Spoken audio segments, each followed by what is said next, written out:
அனைவருக்கும் வணக்கம். நான் உங்கள் ஆண்டோ. இன்றைக்கி ஒரு சூப்பரான டாப்பிக்கில் பேசுவோம். அதுக்கு முன்னாடி நம்ம சேனலை சப்ஸ்கிரைப் பண்ணாதவங்க தயவுசெய்து சப்ஸ்கிரைப் பண்ணுங்கள். கூடவே பெல் பட்டனை கிளிக் பண்ணிக்கோங்க.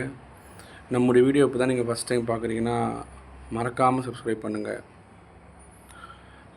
இன்றைக்கி என்ன டாபிக்னால், உனக்கு என்னப்பா ஜாலியாக இருக்க அப்படின்னு சொல்கிறாங்க தெரியுங்களா? அவங்களுக்கெல்லாம் ரிப்ளை இது தான். நீங்கள் ஈஸியாக கேட்டு போயிடுறீங்க. உனக்கு என்னப்பா ஜாலியாக இருக்குன்னு ஈஸியாக கேட்டுடுறீங்க. ஆனால் அதுக்கு பின்னாடி இருக்கிற பிரச்சனை, அதுக்கு பின்னாடி சந்திக்கிற கஷ்டம் எல்லாம் எங்களுக்கு தான் தெரியும்.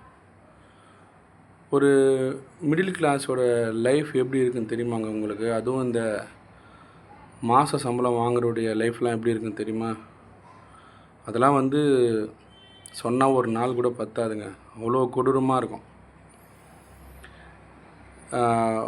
10 நாள்லையே அதிகபட்சம் 5 நாள்லையே வாங்குகிற எல்லா சேலரியுமே இஎம்ஐ கட்டிட்டு, எங்கெங்கெல்லாம் மாத கடைசியில் கடன் வாங்கினோமோ அதெல்லாம் திருப்பி கொடுத்துட்டு, 5 தேதிக்கு மேலே வெறுங்கையோடு இருந்திருக்கிறீங்களா? அதுக்கப்புறம் இருக்கிற 20 நாளை 25 நாளை எப்படா ஓட்டுவோம் அப்படின்னு யோசிச்சுருக்கீங்களா? திரும்ப அதே போல் அந்த 20 தேதி தாண்டினதுக்கப்புறம் ஒரு ஃப்ரெண்டுக்காக கால் பண்ணி, காசு இருக்கா, இருந்தால் போட்டு விடு, சேலரி வந்தோடனே கொடுத்துட்றேன், அது மாதிரிலாம் கேட்டுருக்கிறீங்களா? அதுக்கப்புறமா ஒரு சில பொருட்கள்லாம் நாம் ரொம்ப ஆசைப்பட்டாலும் கூட அதை வாங்கவே முடியாத விலையில் இருந்துச்சுன்னா உங்களுக்கு எப்படி இருக்கும்? அதை ஃபீல் பண்ணியிருக்கீங்களா?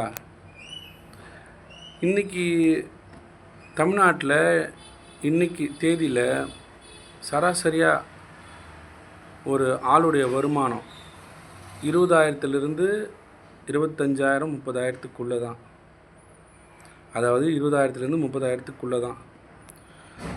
அந்த 30,000த்துக்குள்ளேயே அவங்க எல்லா விதமான லோனு, வீட்டு வாடகை, தண்ணி பில்லு, கரண்ட்டு பில்லு, கடன் வாங்கின காசு, அதுக்கப்புறம் வீட்டில் காய்கறி செலவு, மளிகை செலவு, மெடிசனு, அதுக்கப்புறமா குழந்தைங்களுக்கு அது இதுன்னு சமாளிக்க வேண்டியது எவ்வளோ இருக்குது தெரியுங்களா?